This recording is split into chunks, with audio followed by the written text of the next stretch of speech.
I heard, well, no, okay, so it got like boop, beep, boop, beep, boop, and then I answered.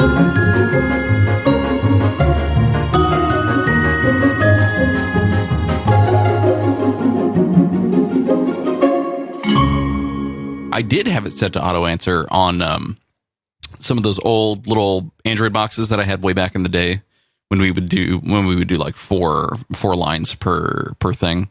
Boy, was that not worth it.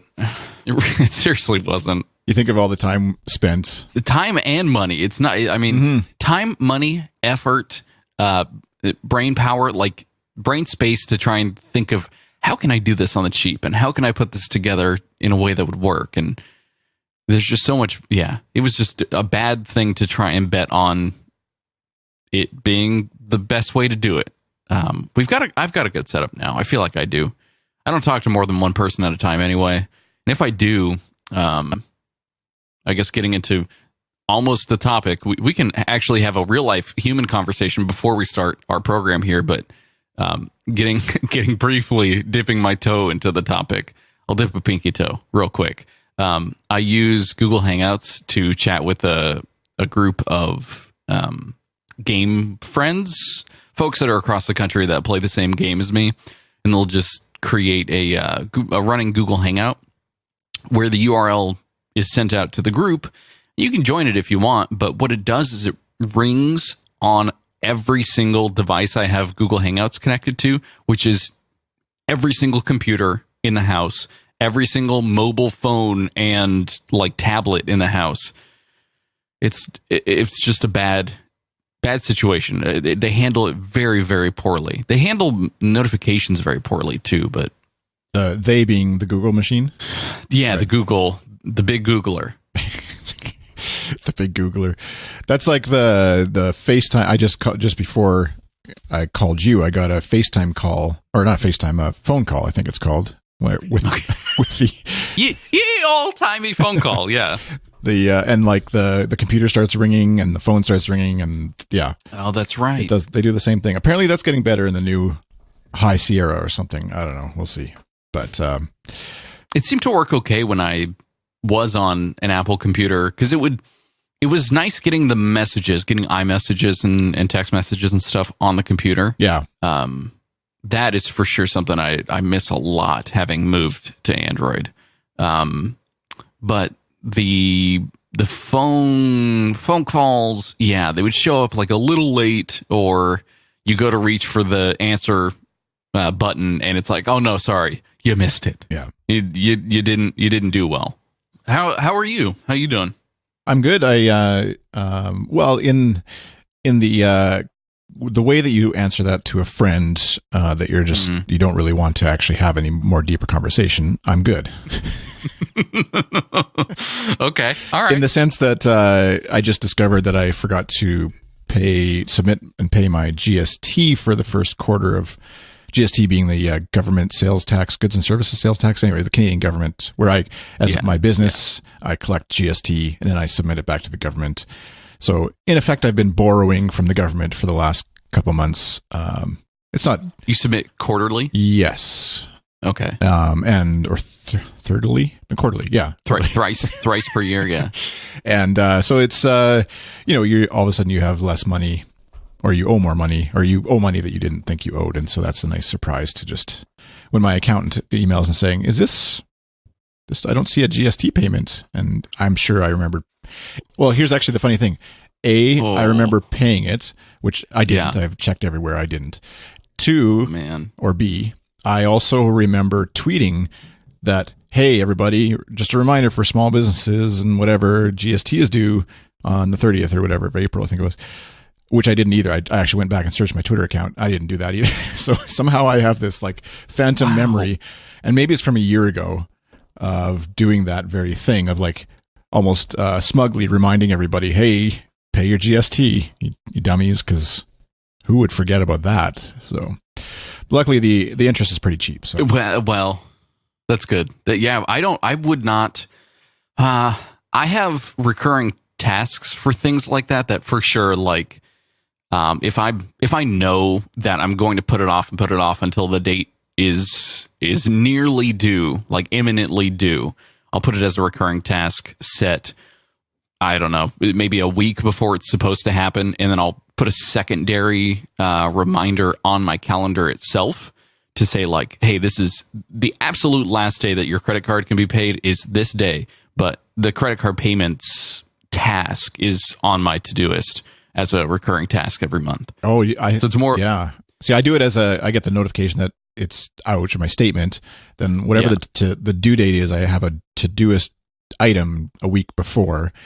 And then I actually this, not that this is the calendar episode, but I turned on, I hadn't turned on in a while. Maybe it was from our discussion that I turned on the calendar. So it actually does put on my calendar at to-do items, Todoist. Yeah. And I originally thought it was really annoying, but it just nicely hides it, at least on Mac calendar or whatever it's called. It's just at the top of the calendar. So, once you're into the day, you sort of miss it. But at least then I can see it there too. It's kind of like that double reminder. But yeah, I do the week before for anything like that, like bills or credit cards or statements or payments or whatever. I do a week ahead of time. But obviously just not the GST payment clearly, because it wasn't. I did this thing like when she emailed me, I like searched through the bank history, the PayPal history. Not that I could PayPal the government, I just checked there just in case, and also my Todoist history, because it's nice how you can search completed tasks and search for like a dollar amount or the task description or anything like that. And sadly, it was never there. So now, is there anything in your lizard brain that kind of gives you that dopamine hit when you do reach through your history and see like, oh yeah, the thing I was looking for, one, it's here. Two, I was so detail oriented to actually document this and put this down. And now I'm sort of kind of being rewarded in the future for going back and looking it up and seeing if it's there. I would have loved to have had that dopamine hit today. That would have been awesome. Yeah. That would have been like $1,000 dopamine hit, but it's patreon.com/iChris, by the way.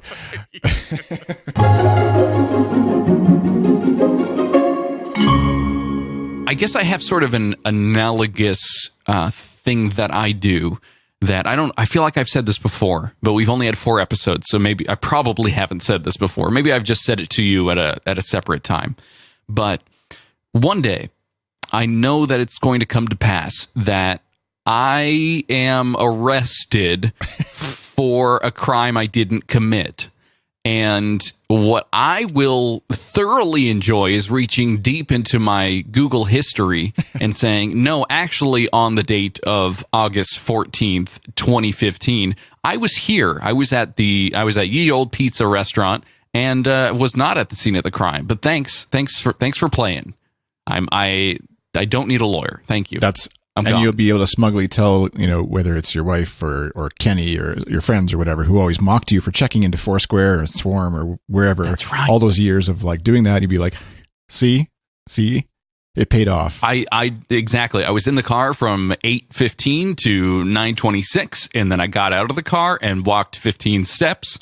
And yeah, the whole quantified self thing and the checking in and the Google, the big Googs has your whereabouts at all times is one of those things that hasn't paid off, I feel like, in the right way. Not in the like, oh, I've dug into my past and found something interesting. Google tries to surface that on their photo section, but never really in the locations as smartly as something like Swarm would.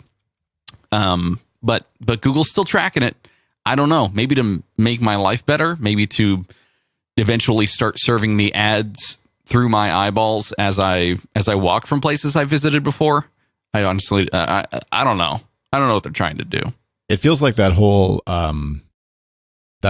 pathway of like notifying you of past memories is wrought with peril. That as an engineer, if I was an engineer, I would be terrified to start implementing that, because how do you know that picture is not someone that they're going to show you is like the last time you saw your dog or your wife or your kid, or like seriously, kind of very, very seriously, there are those moments on my photo list that are on my camera roll that I absolutely have those exact feelings about. Either like a pet, let's say a pet. We keep the string going from our last conversation about getting a phone call about your dog dying. Yeah, exactly. I have those types of photos in here for the sole purpose of like, yeah, this was a moment in time. It's not great, but it's a moment in time. I don't want to be remembered of it. I will, on the off chance that I'm scrolling past it, be remembered about that particular situation. Be reminded. Be reminded. Be remembered. Yeah. Well, it depends. If I'm the one in my camera roll, we have a really bad situation going on. I will remember. And I will remind you. Yeah. Will you remember me? Annie Lennox? No. So the same kind of thing happens when Google goes through. It hasn't sent it to me yet, though. It has not sent the exact particular photo I'm thinking of. It will send other cat photos, but not the one I'm thinking of. But it's slippery slope, man. I know Facebook's gotten in trouble for it before.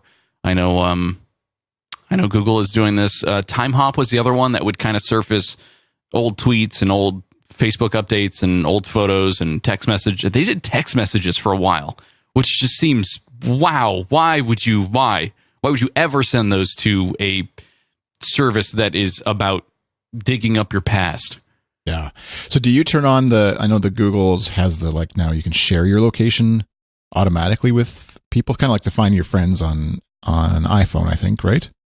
Yes. Is that a thing? And do you enable that, or is that obviously you would not, because that would be creepy? See, maybe this is one of those things where you and I differ completely, but I do have it on, and I like it a lot. The main reason is, in my family, a lot of people commute for their jobs, and knowing their availability without having, one, to text message them, or two, call them on the phone and disrupt whatever driving situation they may have. Either it's plugged into Bluetooth or it's not. It really depends on the kind of day they're having. Knowing that either they're in transit or they're home is vital to whether or not I'm going to initiate contact with them. You'll check that before you would call somebody. You'll just be like, hey, where's Kenny? Or where's my dad, or whatever. Yep, exactly. And I guess secondarily, I do use it as a way to decide on meal prep, seeing how, basically finding out where my wife is on her journey home once she shared her location with me, to decide when I start certain dishes for dinner, and so it's piping hot when she actually walks through the front door. That's kind of it. Are you sort of on the opposite spectrum of this, or is our name of high contrast not going to live up to its true potential? I know in launching the show this week, I kind of realized, anyways, in writing some of our little copy or whatever tweets and stuff, and we're actually we don't disagree that much as we set out to, perhaps. I think it is a good challenge and potentially a good way to kind of poke the bear a bit, right, and be like, look, guys, yes, we realize that this is a podcast with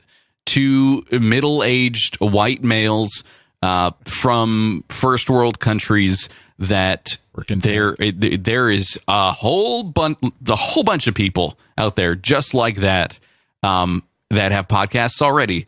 I'd like to think that the title kind of gets us to move in a direction where we do find our differences and maybe think about things a little more intellectually, but maybe not. Maybe it's just a joke fest. It's a Canadian and Californian joke fest. So the highest contrast is the difference between your tan and my non-tan in January. Exactly. The temperatures by which we live our lives are a complete 180. High contrast temperature is the actual full title. We just couldn't fit it on the album. It doesn't look so good on t-shirts. No, it doesn't. I forgot. I think the location stuff is, I alternate. I go from high contrast from creepy to amazing on it. And so when I think of just myself as an individual, I would share it with the world and not care a bit. But then I think of family and especially kids, and then I get kind of creeped out at the idea of that. And so even something like Snapchat just recently added location sharing inside the app, right, which is, again, very either very creepy or very cool, and has the potential to be like, even in someone's example of it, I was just reading a bit about it, and you can see that your friends are out at a club somewhere and you're like, oh great, let's all go. Or you can see that your friends are out at a club somewhere and they didn't invite you and you don't want to go. And like that whole thing. And plus never mind the privacy thing, because where they, in my mind anyways, they kind of enabled it and didn't tell people that that was going to actually be on a map somewhere. So if you had shared stuff before, all of a sudden people could see your general location and know sort of where your house was, and people, like we discussed in a previous episode, by and large often just use the default, say, sure, yeah, share my location. Yep. Whatever. I don't really know what that means, but sure. I trust you. Yeah. Allow. Yeah. Who cares? Just do it. So like I was looking around just my city, like, and seeing like some mom showing her kid jumping on their bed in their house or whatever. And it's like, you probably didn't intend for some random middle-aged tech dude to be able to see that, and when you originally shared it, or maybe you weren't aware that you were doing that, but that definitely wasn't who you were planning to sort of share that with. It's kind of, Snapchat especially gives the impression that you can't see it unless I follow you and I know if you follow me kind of idea. So, but it's in the same vein, especially like I watched the video that you put together, just briefly about like the public aspect of that, and how it is kind of difficult to tell, one, who those people are, but two, if they show any personal identification type things in the video, you could kind of ascertain like who they are. You don't know if your video is probably being put out there publicly. I guess if you're sharing it on Snapchat, or if you're used to putting things out publicly, I don't know. I don't use that platform very much, if at all. Well, it's one thing to, like, again, sort of out there and people using Snapchat, but then actually just the other day, my nephew, who's 12, I think, he's all of a sudden just followed or friended me or whatever it's called on Snapchat. And so it's like, I haven't had a discussion with my sister to know if she's aware even that he's on there, and B, if she knows what all is going on there. And it's like 99% of it could be completely innocent and just goofy, fun face filter stuff. Right. But yeah, like if he snaps a picture of their house and then snaps a picture of his room and then snaps a picture of her credit card bags or something, it kind of is like, if somebody's paying attention to any of that kind of stuff, you can sort of suss out what's going on and what you need to do in order to steal a bunch of money or worse, I guess. And so, yeah, I get the way around that potentially would be just the hyper awareness of how things work and the understanding of how Google Maps is using your data, who that data is available to. Google does a pretty good job at reminding you every 2 weeks, maybe, like, hey, by the way, just letting you know, you're sending your location to the following people that are listed in this email. If you'd like to change that, you can change that right now. And they send that periodically just to kind of update you on, like, hey, did you forget about this? Or, did you mean to do this kind of thing? Or you turn on a default and maybe you didn't mean to. So they do, maybe this is like an early adopter sort of thing where they want to make sure that the friction of rolling this service out to everyone eventually is going to be pretty seamless, but what they're trying to do is close that like understanding gap of, like, that you're doing this, right? Like, you understand what you're getting into. The one thing that you can't prevent from that situation, though, is someone hacking into it, someone getting the password to your account and, like, reverse engineering where is my device, or find my iPhone, or that kind of thing, and saying, okay, you're right here, and now I know, one, that you're not home, and two, I can go take your TV or whatever. But that's, I mean, to try to not keep my tinfoil hat on too tight, I try not to think about that stuff too much, because it does hinder progress on these location-based services, or a lot of these different products that we use every single day, Snapchat and Google Maps and stuff like that. Getting me to buy into it, super easy. Getting the rest of my family to buy into it, who may not want to close that knowledge gap and understand how every single button inside of Google Maps works, a little more difficult. Yeah. So, well, and plus you get paid with, like, I get the big bucks, a new Porsche for every time somebody shares their beer location or whatever. So it's actually embedded. Yeah, it's in the car. It's the Porsche branded phone. They make those, right? Yeah, I'm sure they do. They make Ferrari phones. I know that. I noticed the app of your development career currently. That was terrible. I work for Untapped, okay. Chris. I was trying to be sketchy about it or whatever. But, if you go to my Twitter, it's literally the first thing I say. So you had a new app update out, and there was actually a misspelling in a grammar mistake in there. But that happens pretty much every update. Greg, if you're listening to this, I'm sorry. Come on, Greg. Yeah.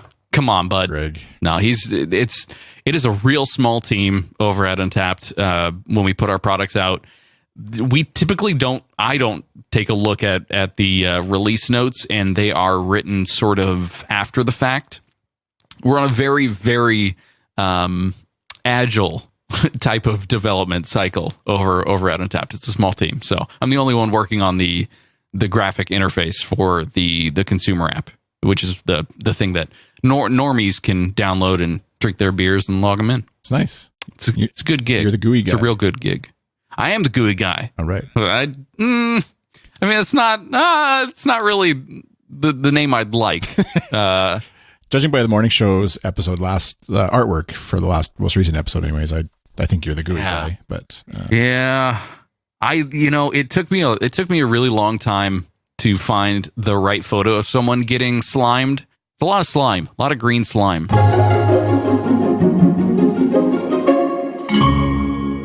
We talked briefly this morning about a new Nintendo announcement. E3 was actually a couple of weeks ago, and they, for some reason, left this out. I feel like the news would have totally dominated at least part of Nintendo's press conference.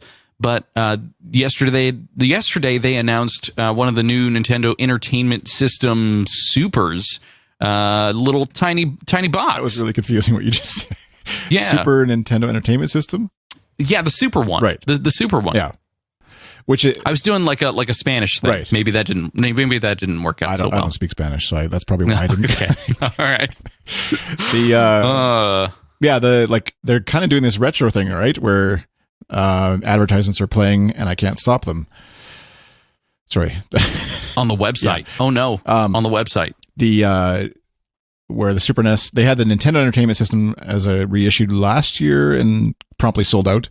And now they're doing the next one, the Super Nintendo, which I think is even more right in my wheelhouse. It's kind of like when the topic that we were sort of circling around was video games in general, but like this kind of hits at kind of when the age I was when I sort of really got video games. I had a Nintendo before this, the original Nintendo Entertainment System with Mario Brothers and stuff, but Super Nintendo, which I didn't actually ever own, but was something my friend owned, and would go over to his house, play in his basement with like Street Fighter and I forget all the other games that we played. It was kind of like that, the coming of age, as it were, video game console. Your kind of your first sort of solo excursion into the video game world, maybe, let's say. Yeah.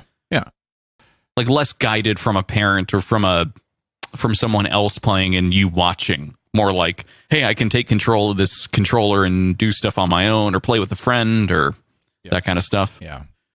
Yeah. So I went from Atari, Nintendo Entertainment System, Sega Genesis, and then my friend. It was that was kind of like the thing where it was just like Pepsi, Coke, PC, Mac. There's always like, it seems like culturally we have to have left, right. It's the digital bits, I guess, 0 or 1s, right? This or that. Yeah. And so I chose Sega Genesis, but then my friends all chose Super Nintendo, and so I was left in the lurch, as it were. I had lots of fun on Super Nintendo or Sega Genesis, but yeah. You didn't become like Chris has the Genesis. He's got the what do they have? They had Sega CD. They had what were the other? Because Genesis was 32-bit, right? Yeah. So it had Sonic. It had Tommy Lasorda. It had baseball. a bunch of. Yeah. I mean, a bunch of really great stuff. I kind of, my first experience, I think, with video games in general, and I'm going to say NES because I can't stand folks who say NES. Sorry. But Kyle will not stand for that. I absolutely will not. We're going to finally disagree on something, Chris. My first experience was with Duck Hunt on NES. Oh yeah. It came with that proprietary controller. You shoot the gun at the screen, and the duck falls to the ground, and the dog gets it and laughs. Do you know what I just remembered I had? I don't know if you had this. I had the Power Glove. I did not have the Power Glove. No. Your childhood just died, I think, because... Yeah? Was that one of the... I mean, it was a controller, right? It had a bunch of buttons on it? Well, it's kind of like precursor to the Wii and stuff, because it had like the sensor bar you had to put on your TV, and then you could play like Punch-Out with it, where you'd actually punch towards the screen and dodge. Got it. And there was a little controller on it, and it just looked really futuristic. And even today, if they put that out, people would go gaga over it, because it looks futuristic and cool, and it's like this thing you have to wear, and kind of makes you look like a robot. I think we had it for like up until a few years ago, and then sold it in a garage sale even. That's how long it was stuck man. around, so. Why, do you know if it was still working? I didn't have as intended. What did you say? NES? Is that what we're supposed to say? NES. NES. I didn't have a NES to test it with, so okay. Or a SNES. Yeah. Either. I didn't have a SNES, but yeah. I started my journey of video games way back on an Atari. I don't know if you go back that far. I don't. I feel like I grew up kind of in a strange way. We had internet in our house really, really early, because my dad actually worked for a company that did online games at a time when stuff was coming out still on like 13 different floppy disks, like the 5-inch size. 5.25. And yeah. So I feel like my video game and computer history is a little clouded in that side of things, and very much influenced by it.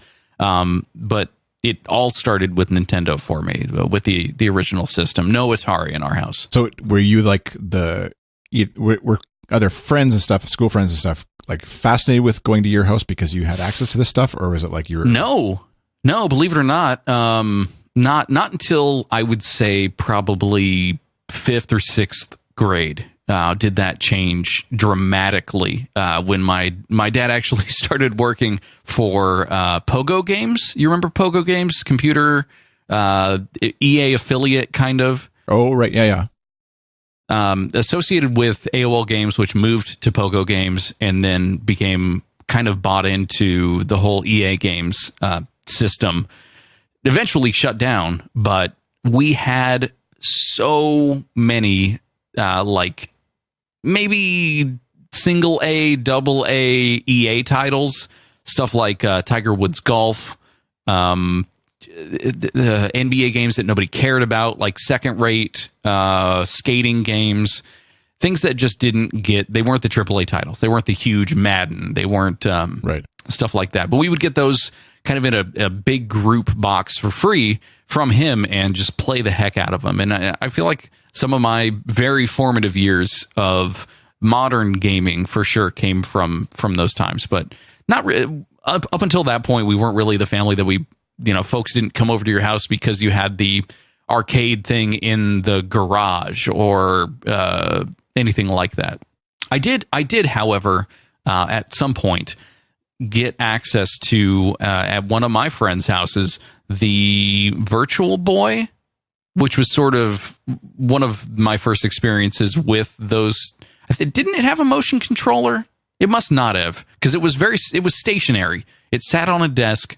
You had to sit down and put your face in it. Maybe I'm thinking about just putting my face in it. Yeah, it's like the precursor to VR, virtual reality. Yeah, right? not even. It was like strapping a television to your face, where it just moved a bunch of red lines, and you could barely tell what was going on.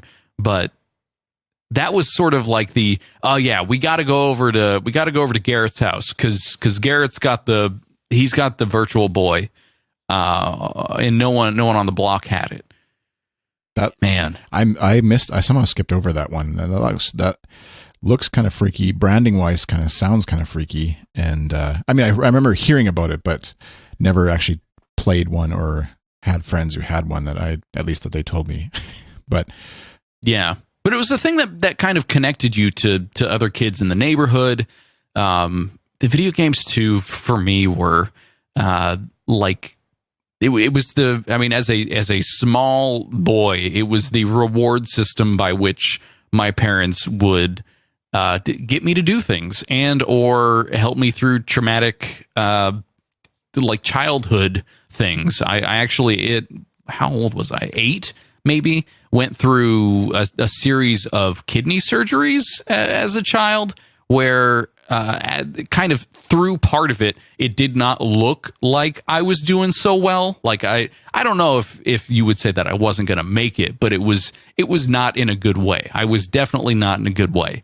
And kind of coming out of that, I vividly remember receiving a normal Game Boy at the end of that. Why?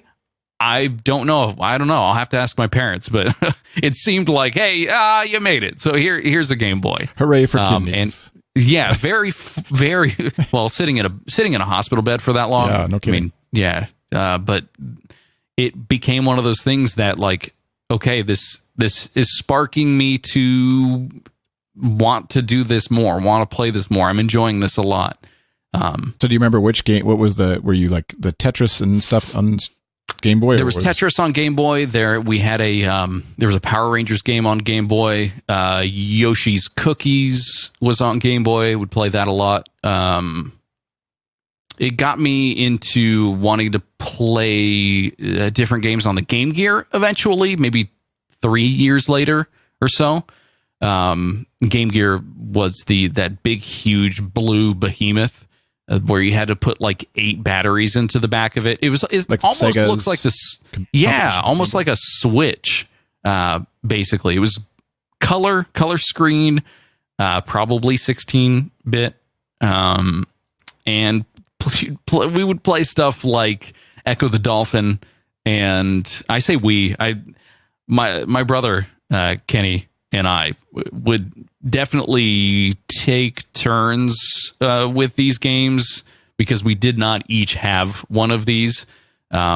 He would probably get the hand-me-downs a lot of times. I mean, yeah, that's what I was going to ask you about. Like, because growing up, I had 2 sisters who couldn't have cared too much about the video games at all, and so I was fairly left to my own devices as far as, other than fighting over maybe watching stuff on TV when I wanted to, play Tommy Lasorda baseball or NHL or whatever it was at the time. But now having 2 sons and a daughter who are all into video games, now we're like, screen time is kind of this negotiation process where my oldest son tries to convince the other 2 that they'd really love to play on the iPad, because that would be the best thing to do, is play on the iPad, so that he can have the Xbox One all to himself playing NHL, because he doesn't like playing with other people, namely his brother, because his brother isn't as good and gets distracted and always wants to play goalie, which if you've ever played a video game, hockey game, playing goalie is a terrible idea because it's just impossible. So he routinely tries to discourage or convince the other 2 not to play video games on the Xbox. The only sort of common ground they all have is they do all like playing Minecraft. That's kind of the universal glue that holds them together. So what was your experience with Kenny? I would say it was a lot of it was a let's play, but like in person, let's say, where he would watch me play a lot of times, and then if I couldn't beat the level, we'd probably have like these, hey, if you can't beat that in 2 tries, I get to try next. Right. Very, almost democratic, seeing that it was just the 2 of us. When we were younger, it was just the 2 of us, and I feel like we would police ourselves. Maybe I'm misremembering a bit of this, but I can hope potentially that it was very civil. Yeah. And of course we played well together. Smash cut to Kenny. Yeah, screaming and having my fist just in his face. Yeah, I don't know. Video games are kind of divisive in that way, where it's like, I want the control, or the literal controller, and I want to control what we do, what we play, how this goes down. I think folks are pretty much like that still when it comes to games, and I probably am too. But I don't know. It takes a special skill for someone. I had a friend growing up who, Mark, if you're out there, hello, who much preferred to watch me play video games than actually play along, which at that stage, that was like high school and beyond kind of thing. I was actually more interested in having someone to play with. Like it was like the Doom and the Dune and, sort of real-time strategy games were coming out and first-person shooters where we'd go to like my dad's old office and we'd set up a network LAN and play Wolfenstein against each other and run around, that kind of stuff. And so you want actually other people because if they didn't have, a lot of the games didn't have like, they might have a first-person angle, but it's the multiplayer version was kind of like either everybody's multiplayer or it kind of sucks because you're just running around by yourself. Do you remember having like limits on how much video games you could play as a kid? Like or I guess maybe your dad was kind of like, of course you'll play video games. That's how I get. No. See, back when we were kids, it was a mixture of, there wasn't enough time, I would say, to really, really get into playing video games for a long time. It wasn't until the days and the years of being able to drive yourself around and go to where you wanted to go that games really took over a lot of actual hours and hours and hours and hours of time. And we would do stuff like beat Star Fox 64 in 3 hours or something and like set the timer and try and speed run Star Fox 64. But other than that, we would have a place down the street that we would call the LAN shop, LAN shop. Nice. And it was basically just a hallway with a bunch of super souped up computers, all with a huge library of games, Counter-Strike, and we would mainly play Counter-Strike, Unreal Tournament 2K4, a bunch of first-person shooters, all the games that you would want to play together with folks where your computer at home probably couldn't run it or was being used for something else. The family computer was being tied up with work or with whatever. So we would pay $1 to $2 an hour and go sit here from 3 p.m. when school got out to, 10 p.m., 11 p.m., just playing games all day. That was for sure probably the biggest time suck that video games has ever put onto my life. Just not enough hours in the day as a kid between soccer practice and video games. There probably was a limit, though, on what games we could play. There were never really any mature games in our house up until, like, Grand Theft Auto 3, probably. So you skipped over the whole Leisure Suit Larry series, I guess. Yeah, no, I mean, are those Sierra properties? Yeah. Yeah, my dad actually worked for Sierra Online for a while, and I think probably purposefully left those out of our house to make sure that did not happen. It wasn't playtesting those. Did you guys have? Oh, I had a friend who somehow got copies of those. I never actually owned them myself, and it was like going over, kind of like the whatever grade 3 kid who finds a piece of a Playboy magazine at the whatever, and like underneath the bed. And, of course. And so it's like, oh my goodness, what are we going to see here? And you're like terrified out of your mind at what you're going to actually find out. And it's all just a bunch of dirty jokes and pixelated nothingness, right? So but yeah, it was the Sierra Online games. That's on the PC, on the computer gaming side. Those were a lot of fun. I remember playing Police Quest. Yeah, it was Police Quest, Space Quest, King's Quest, all those games. Yep. Spending hours and hours and hours. That's what I don't remember now as a parent. I don't remember, and I have to go back and find out from my parents. They must have had some sort of limits, but in my mind, I was like, I just played for hours and hours and never had to I don't remember having the same kind of, I'll say disagreements that we sometimes have with our kids about when it's time to stop. And maybe because I'm remembering, my older years, the teenage years of playing video games where it was kind of a little more autonomous or left to your own devices kind of thing. Versus if I had access the same way that my kids do now to, an iPhone, an Xbox, a computer at 8 or whatever. Obviously there would have been potentially, or could have been potentially a few more limitations in terms of how often, but when it's like, it's the one TV, it's the family TV, and dad wants to watch the hockey game or whatever. And so then you have to stop, and there isn't any more options for video games. You have to go do something else. Whereas these days there is I'll just flip over to the iPad or flip over to the whatever. Yeah, no, that's exactly it. Now I think to try and quell some of that stuff, they are putting in parental controls and giving you the ability to actually limit the time that people are in front of the TV and stuff. I might even put my own parental controls on myself at this point, because it is actually good. Like Microsoft with the Xbox stuff, I'm sure there's something on the PlayStation side. I think that's what you're in, the PlayStation world, right? On the console side. So things just changed yesterday. I've got both. Breaking news. Yeah. Oh, it is super breaking news. Yeah. When you're gifted an Xbox One, as a groomsman gift from one of your best friends that you used to play video games with back in elementary school. Whoa. Yeah, that's kind of how deep the rabbit hole goes for me. He's a keeper. Yeah, right? I know. Oh, you should see the ring. The Xbox ring. So so did you get any games with it? Oh my gosh. Like the red ring of death. Exactly. Chris, come on, man. Set you up. Yeah. You did. Yep. What games did you get with it, or what have you? I guess Battlefield 1. So it took, oh my gosh, what was it? Like 80 gig? No, it was probably 55 gigs. Yeah. Took maybe 2 hours yesterday to download 55 gigs of a game. Pretty great so far. The way that game opens up is pretty cool. It says, like, the point is not to survive. Like, don't expect to survive. Just play through these, and it takes you through these different World War I scenarios where you play as different characters briefly, like between 15 and 30 seconds, where you're on the front lines of World War I and just shooting the crap out of people and dying constantly. And it'll show, like, the name of the person and how long they lived, 1889 to, the year 1914 or whatever it was.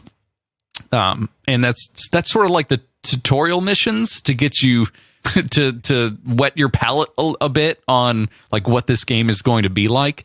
And it was both intense control wise, like trying to acclimate myself to a first person shooter, but also emotionally kind of tolling a bit, because it would show names that looked legitimate, could be real even. And it played this somber music on piano that just felt like, man, I don't know if I can get through this. Very emotionally taxing video games are these days. Yeah, I actually have that game for the Xbox as well.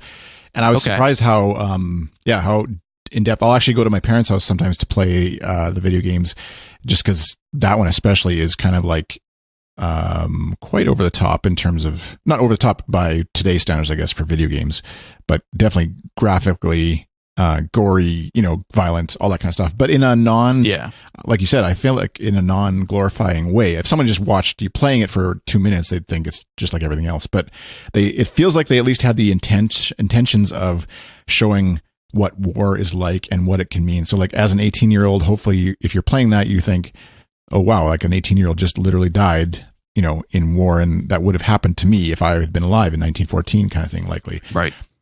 But yeah, the scope of the game is like insane. How you go from land, sea, air. There was I don't know if you'll get to it eventually. Probably I don't imagine you're there yet, because I think it's quite a few hours into the game. But where you're actually like land somehow. I forget exactly what the scenario is, but you get on top of a Zeppelin flying over London. And so, like, wow, you're a guy running around on the Zeppelin trying to dismantle whatever the guns are on it or something like that, fighting off the Germans. But down below you can see, like, the clouds are going by, and you can see, like, London below you, and planes are flying around, and it's one of those games that it definitely, like I was saying, when I go to my parents' house, bigger screen TV, I can crank it up and not worry about waking anybody up. That's one I think they have like a multiplayer component to it too. And I don't know, almost don't want to play multiplayer with it, because it feels a little bit then like actually running around killing people.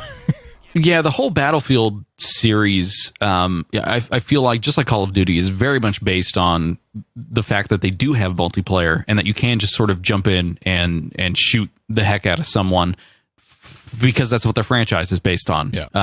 The way that Battlefield 1 is trying to differentiate itself is in the storyline, and having just played through the tutorial only, I can tell that there's a little more thought put into, like, what this meant for wars nowadays, and what that means to even like a little bit of self-awareness on what that means to its franchise, and like the respects that it kind of has to pay to itself for the information and the like for the portrayal of this particular war that it's making money off of. I don't know. It gets a little meta, I suppose. Yeah. But I definitely do not surround myself with hyper cinematic video games all the time. Probably Mass Effect would have been the one prior to this that I really sunk a lot of time into. Mass Effect 1, 2 on the regular Xbox 360. Sunk a lot of time into that one and the story and stuff, which is very, very different from Battlefield 1. But the rest of my time is really just with like first-person shooters. I've been playing a lot of, I think we talked about last time, PlayerUnknown's Battlegrounds. I have probably put close to 12 hours or more into a game called Paragon, which is a MOBA genre game. It's sort of like a tower a multi I don't know what it stands for. It's a tower defense game. Yeah. Everyone says it's a MOBA. I don't know. Okay, I guess. All the game slang I am not aware of. Maybe that's part of the culture that I don't feel like I dug far enough into it, especially nowadays, to really feel welcome in places like Twitch or really anywhere. I probably would not do well at E3 or places like that. I just don't know enough. But I've been playing Paragon. It's a free-to-play game from Epic Games. And that's been fun. I play with a big group of friends over the internet that actually the fine gentleman who sent me the Xbox, I play with him. So is that a console game, or that's a PC or Mac or whatever? It's actually cross-platform, which is really cool. You can play on PlayStation or computer, maybe Xbox as well. But you can all connect to the same server and play cross-platform, kind of like the way that Rocket League works. Right. Another fun one. Yeah, really fun one. So I guess a lot of my gaming is done still with the same folks that I have played with for the last 20 years, which is that's a strange feeling. It's really weird to think about, but I'm not real into the whole Destiny 2, like, let me go find a clan and join up and see what their ideology is. Yeah. That's not how I'm going to conduct myself gaming wise. More casual with people, real world wise. That I'm a cash gamer. I'm a cashew. I'm sure there's a acronym for that. I can tell you from experience that there isn't a lot of fun in playing like a game. I love playing like a sports game, like a hockey game or whatever on the consoles, and playing against some random person in a one-on-one game and having them likely be a 10-year-old kid in Sweden or wherever, and they just crush you, and so you come away from it feeling like worthless and as a inferior human just because somebody knows how to toe drag and do amazing shots in hockey that they run rampant over you.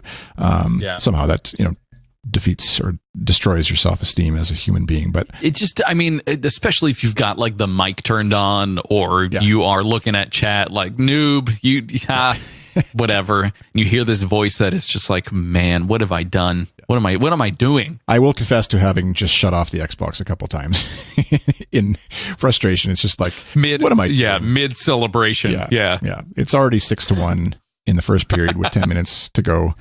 This is not going to get any better.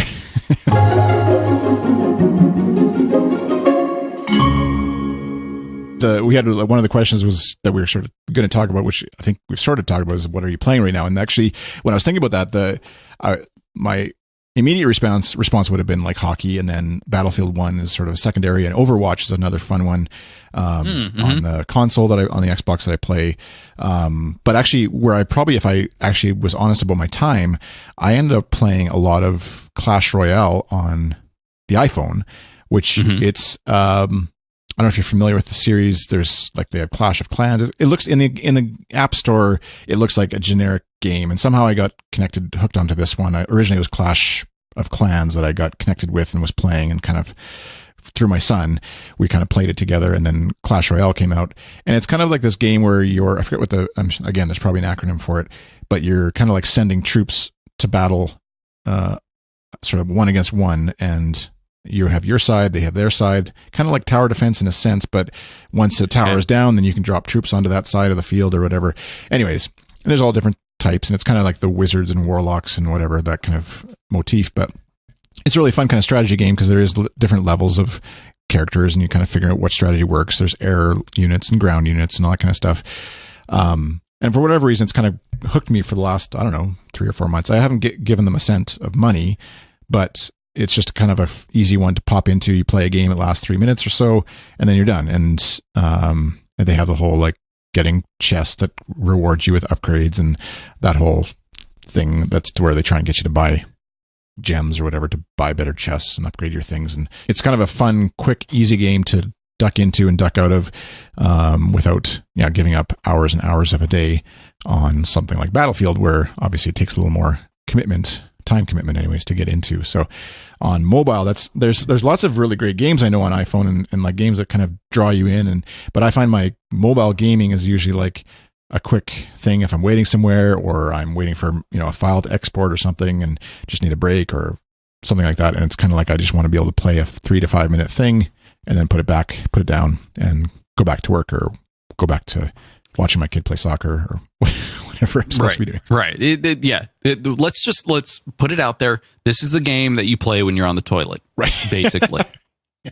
That's all. That's all this is for. Yeah. I mean, it's one of those like free to play games. Is it kind of covered in ads, or do you get bonuses for watching ads? No, that's what's nice about it. It's based on like, and they've obviously figured out the right level of, buy in-game upgrades, in-app purchases or whatever of, gems and things to like upgrade your guy.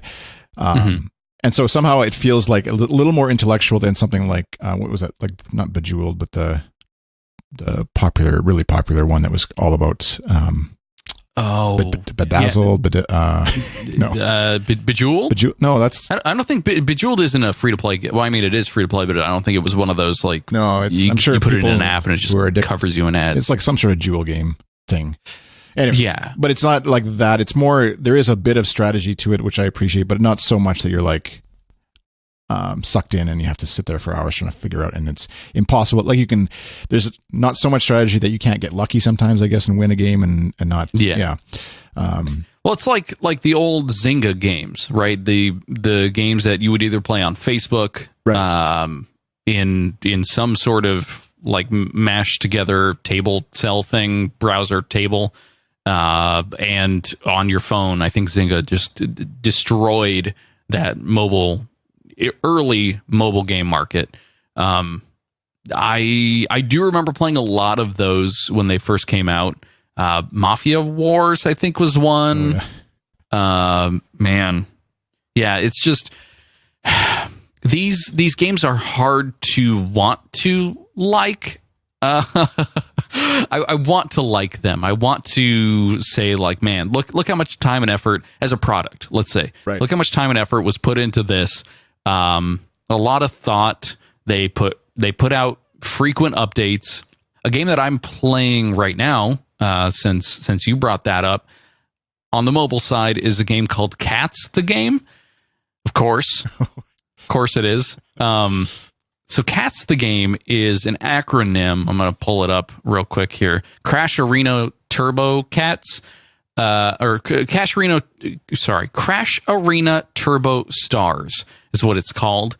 And you create these little like battle bot robots that are piloted by cats, and they fight each other, and that's it. That's really all you do. You open up loot crates and get more parts and try and beat the heck out of these cats. See, what did video games do before loot crates came along? Because that's like every single game. In-app purchases and loot, to downloadable content. I mean, even Battlefield has that. I don't know if you've seen on the multiplayer side. It's like, open up your loot crate. It's like upgraded M16 or whatever. Like on the multiplayer side. Activate these cards, which give you an upgrade when you do have an upgrade event. Like what? 3 levels of like payment options to be able to upgrade my player. Like, why is there this complexity? And Cats for sure has that exact level. I believe there are 3 different types of currency in the game that you earn differently by selling parts and opening loot crates and things like that. It's pretty ridiculous that I would ever be interested in sucking time into this at all. But there's something about watching these cats blow up that it's thoroughly therapeutic. And yet here we are. and yet here we are. I've played through the entire game almost twice now, and yeah, it is one of those where you play against other people. So maybe there's a little bit of that, like, it's the differentiator between the old console games where they had no downloadable content. You only had local multiplayer. And games today where it's all about connecting you to random people that you try to beat the heck out of, either on the hockey court, or right. That's where it's hockey on court. on the hockey court, or on the battlefield here with the cats. Okay, so listener homework and homework for Kyle and I think for the next episode is, I will try out Cats. You will try out Clash Royale. Not that we're becoming a video game review show, but in our brief pre-show segments, we will just come back together and discuss how each of us has fared in the respective addiction of the other, if that makes sense. Yeah, I'm fine with that. The neat thing about Cats, I would say, if we're just going to continue down this road a bit, is that nobody's judging you, Kyle. You don't have to. I know. I feel like I need to justify this.